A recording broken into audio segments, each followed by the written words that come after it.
ব্যাঙ্গালোর থেকে বাড়ি ফেরার পথে ট্রেনের মধ্যে মৃত্যু হলো এক পরিযায়ী শ্রমিকের। সূত্রের খবর, গতকাল শুক্রবার ব্যাঙ্গালোর থেকে বাড়ি ফেরার সময় অন্ধ্রপ্রদেশের টুনি এলাকায় মৃত্যু হয় পরিযায়ী শ্রমিক কুরবানের। জানা গেছে, কুতুলপুর থানার সরিষাদিঘি গ্রামের রুহুল খানের ছেলে কুরবান খান, বয়স আনুমানিক 18 বছর। তিনি মাস চারেক আগে ব্যাঙ্গালোরে গিয়েছিলেন রাজমিস্ত্রি ও পাথরের কাজের জন্য। আজ বাড়ি ফেরার পথেই এই মর্মান্তিক খবর এসে পৌঁছায় কতুলপুরের সরিষাদিঘি গ্রামে। গতকাল রাত্রেই জিআরপিএফ থানার পুলিশ দেহ উদ্ধার করে। আজ সকালে তার বাড়ির লোকেরা বডি আনার জন্য রওনা দিয়েছে বলে সূত্রের খবর। কিভাবে ওই পরিযায়ী শ্রমিকের মৃত্যু হলো তা নিয়ে ধন্ধে পরিবার। জানা গেছে, পরিযায়ী শ্রমিকের বাড়ির অবস্থা সচ্ছল নয়। 18 বছরের তরতাজা কুরবানের মৃত্যুতে নেমেছে যে শোকের ছায়া। অবশেষে আজ কুরবানের নিস্তেজ দেহ বাড়ি এসে পৌঁছল। শোকে বিহল বাবা মা থেকে শুরু করে আত্মীয় স্বজনরা। এ সম্পর্কে তার মা বলেন, অভাবের তাড়নায় ছেলেকে বাইরে পাঠিয়েছিলাম, কিন্তু স্বপ্নেও ভাবতে পারিনি ছেলের নিস্তেজ দেহ এভাবে বাড়ি ফিরবে। এ সম্পর্কে পুত্রহারা মা কি জানাচ্ছেন, চলুন তা দেখে নেওয়া যাক। তো কি বলতে চান আপনার সন্তানের এই যে দুর্ঘটনা হলো?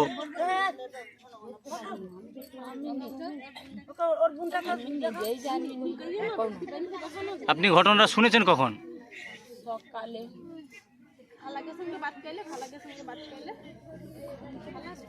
লোককে বলে খবর দিয়েছিল। আপনার ছেলের বয়স কত? 18 করেছে। কতদিন গেছিল আপনার ছেলে কাজে? এই মাস হলে 5 মাস। 18 বছরের এক ছেলেকে আপনার বাইরে ছেড়ে দিলেন কিসের জন্য? লোকে নিয়ে গেছিল কাজে, গরিব মানুষ কাজে নিয়ে গেছিল। আপনার স্বামী কি করে? ফেরি করে। আর আপনার ছেলে আর মেয়ে কজন? একটা বেটা একটা বেটি।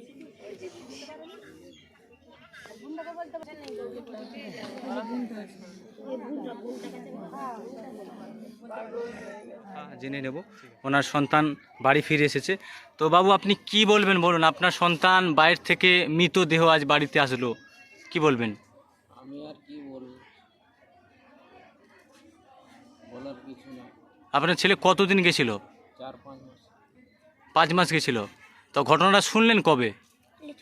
ঘটনাটা 12 তারিখে। 12 তারিখে কটার সময় আপনাদের সাথে আপনাদের সন্তানের? 2টোর সময় ওখান থেকে পুলিশওয়ালা ফোন করে জানিয়েছে। আপনার সন্তানের সাথে কন্ট্যাক্ট ছিল আপনাদের? সে তার একদিন আগে ফোন করতো। তো ওর সাথে আর কেউ আসছিল কি? না স্যার, একাই আসছিল? কিসের কাজের জন্য গেছিল? পাথরের কাজ। মার্বেল পাথরের। তো এখান থেকে যাবার সময় ও একাই গেছিল? হ্যাঁ, এটাই। গিয়েছিলেন ওখানে আনতে, তাদের সাথে কিছু কথা বলে নেব। ওই আমরা আনতে গেছিলাম, এখান থেকে লোক সব গেছিলো, যে নিয়ে আসা হয়েছে। হ্যাঁ, যেমন তখন গ্রামবাসী সব সহায়তা করে আমাদের কোনো রকম ছেলেকে উদ্ধার করে নিয়ে আসা হয়েছে। তো আপনারা যেখানে গিয়েছিলেন কোন জায়গায় ঘটনাটি ঘটেছে? ঘটনাটি ঘটেছে ঠিক সব নাম তো আমরা ঠিক জানি না। ওই টুনি। কতজন গেছিলেন আপনারা? আমাদের এখান থেকে 5 জন গেছে। পার্সোনাল গাড়ি করে? হ্যাঁ, পার্সোনাল গাড়ি করে গেছে। তো সেখানে যে ঘটনাটা কি দেখলেন? ওই দেখলাম বডি পড়ে আছে যেমন থাকায়, ওইভাবে ওখান থেকে নিয়ে পুলিশের সঙ্গে আলোচনা করে ওরাও সহায়তা করেছে, আমাদের গ্রামবাসী সব গিয়ে দেখাশোনা করে বডিটা নিয়ে এসেছে। তো আপনারা যখন আপনাদের ছেলেকে দেখিয়েছিল, আপনারা নিশ্চিত হয়েছিলেন যে ওইটাই আপনাদের? হ্যাঁ হ্যাঁ, আমরা নিশ্চিত হয়ে গেছি। কখন দেখিয়েছিল, ক ঘন্টা পর? আমাদেরকে প্রায় 7-8 ঘন্টা পরে আমরা খবর পেয়েছিলাম। তো আপনার নাম? আমার নাম জাকির হোসেন, আমি ছেলের যে মৃত্যু ছেলে ওনার বড় মা। আপনার বাড়ি? আমার বাড়ি সর্ষে দিয়ে। কবে বেরিয়েছিলেন? আমরা শুক্রবারে 4টের সময় বেরিয়েছিলাম।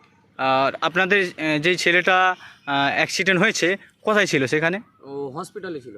আপনারা যে পুলিশ দেখানোর পর আপনারা না, ফার্স্টে আমাদের দেখানে আমরা যে ওখানে কাগজপত্র দু জায়গায় ফর্ম ফিল আপ করলাম, কাগজপত্র রেডি করলাম, তারপর আমাদেরকে কালকে বেলা ওই 4টে সাড়ে 4টের সময় আমাদেরকে দেখিয়েছে মর্গেতে, হসপিটালের মধ্যে মর্গেতে ছিল, হসপিটাল আর মর্গে এক কাছাকাছি, ওইখানে মর্গেতেই ছিল। তো বরফেই ছিল ছেলেটা। তো ঘটনাটা দেখে কি মনে হয়েছিল আপনাদের সেখানে? প্রথমে আমাদের পরিচয় করালো যে তোমাদের ছেলে নাকি, তোমরা দেখো কজন আসছো। আমি গিয়েছিলাম, ওর মামা আর আমার একটা পিসির ছেলে আর ওর বাবা, 4 জনে গিয়েছিলাম। যে প্রথমে ওর পায়ের মোজাটা খুললো, ওর মামা পায়ের মোজাটা খুলে দেখলো একটা চিহ্ন ছিল বাইকে, ছোটোবেলায় বাইক নিয়ে পড়ে গেছিলো। তারপর আমি দেখেছিলাম যে অনেক দিন আগে আমার সাথে মানে উঠা বসা টাইপে এই জায়গাটা একটা কাটা আছে। তো ওই কাটাটা দেখলাম যে হ্যাঁ আমাদেরই গ্রামের ছেলে, আমাদেরই ভাগনা। তখন আমরা ওই ডাক্তারকে বললাম যে হ্যাঁ আমাদেরই ছেলে। তারপরে পোস্টমর্টমের নিয়ে সিদ্ধান্ত করলাম। ওদিকে ওইখান থেকে যে টুনি থানা আছে রেলওয়ে স্টেশন, ওই স্যার ফোন করেছিল যে আপনাদের মানে ওই ফোন সূত্র ধরে আমরা তো এখান থেকে বারবার ফোন করি। তারপরে স্যার ফোন করলো যে আপনাদের আধার কার্ড সব ডকুমেন্ট নিয়ে আসুন, আপনাদের ছেলে নাকি আপনারা আগে দেখুন। তারপরে আমরা গেলাম, যাওয়ার পরে স্যারের সব কাগজপত্র দেখালো, লাশ দেখালো, আমরা চিনতে পারলাম যে হ্যাঁ আমাদেরই লাশ। তারপরে ওখানে স্যাররা খুবই সহযোগিতা করেছে, সেজন্য লাশটা আনতে পেরেছি। তা আপনারা কি ফিল্ডে দেখেছিলেন না ওই কোন জায়গায় ছিল আপনাদের সন্তান? তখন ওই মানে সন্তানটা ছিল হসপিটালে। হসপিটালে পোস্টমর্টম বা অন্য কিছু হয়েছে?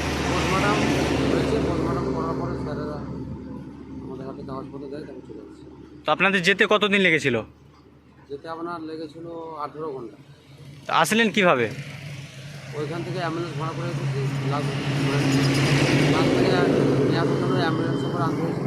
তো আনুমানিক কত টাকা খরচা হয়েছে এটা বলতে পারবেন? আপনার 58,800। অ্যাম্বুলেন্স ভাড়া কত লেগেছে? অ্যাম্বুলেন্স ভাড়া 58,800। আর এমনি আদার্স ওখানে কোনো খরচা হয়েছে? আদার্স টুকটাক খাওয়া দাওয়া খরচা আর কোনো খরচা হয়নি। আপনাদের এখান থেকে কিসে গেছিলেন? আমরা 4 চাকাতে গেছি। 4 চাকা। তো এই ছেলেটা কতদিন গেছিলেন এই বিষয়ে কিছু জানা আছে আপনার?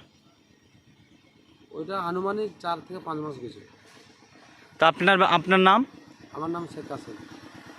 এলাকায় এর একটা দুর্ঘটনা ঘটে গেল, একটা 18 বছরের যুবক মাসুম ছেলে, তার বিষয়ে কি বলবেন? দেখুন, বলার ভাষা কিছু নেই, কণ্ঠ অবরুদ্ধ হয়ে যাচ্ছে। অত্যন্ত হত দরিদ্র পরিবারের ছেলে, পেটের টানে গিয়েছিল বিদেশে কাজ করতে, কর্ণাটকে সম্ভবত মোজাইকের কাজ করতে গিয়েছিল। সেহেতু আমাদের ছেলের সমান, মানে কি বলবো, পুত্র সম। এই মাত্র হয়তো 20-21 বছর বয়স, বাড়ি ফিরছিল। ট্রেনের টিকিটটাও দেখেছি আমি নেটে, ট্রেনের টিকিটটা। এবার কী করে কীভাবে যে ট্রেন থেকে মানে অ্যাক্সিডেন্ট হয়েছে, এক্সপেকটেশন হয়তো বা এরকম আমরা বহু সফর করেছি। কিছু কিছু এলাকায় লোকাল ছেলেরা ড্রিঙ্কস ফিঙ্কস করে উঠে তারা একটা তাণ্ডব চালায়। মনে হচ্ছে যতটা কেউ ওকে ঠেলে ফেলে দিলেও ফেলে দিতে পারে, না হলে ওই গভীর রাতে চলন্ত ট্রেনের দরজায় সে তো বসতে যাবে না একটা সিট। এটা আমার ব্যক্তিগত ধারণা, কারণ যেহেতু ওই জায়গায় উপস্থিত ছিলাম না, বা টোটালটাই শুনে বলছি, আমার মনে হয়েছে এরকম যে কেউ হয়তো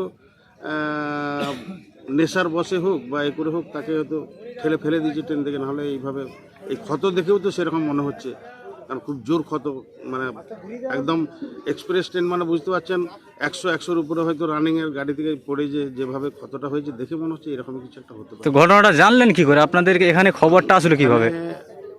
মানে যখন ডেড বডিটা উদ্ধার হয়, ওর কাছে ওর ডকুমেন্টস ছিল, আধার কার্ড, আইডেন্টি প্রুফ আরও সব ছিল। সেই আইডেন্টি প্রুফ থেকে ওখানকার প্রশাসন এখানে খবর দেয়, দেওয়ার পরে এরা অ্যাসিওর হয় যে হ্যাঁ ওই ছেলেটা আমাদেরই ছেলে। সেই পরিপ্রেক্ষিতে এরা ওইখান থেকে গিয়ে ওখানে ডেড বডি উদ্ধার করেছে। তো আপনার নাম? আমার নাম আব্দুল হালিম খান। আর আপনার এখানেই বাড়ি? এখানে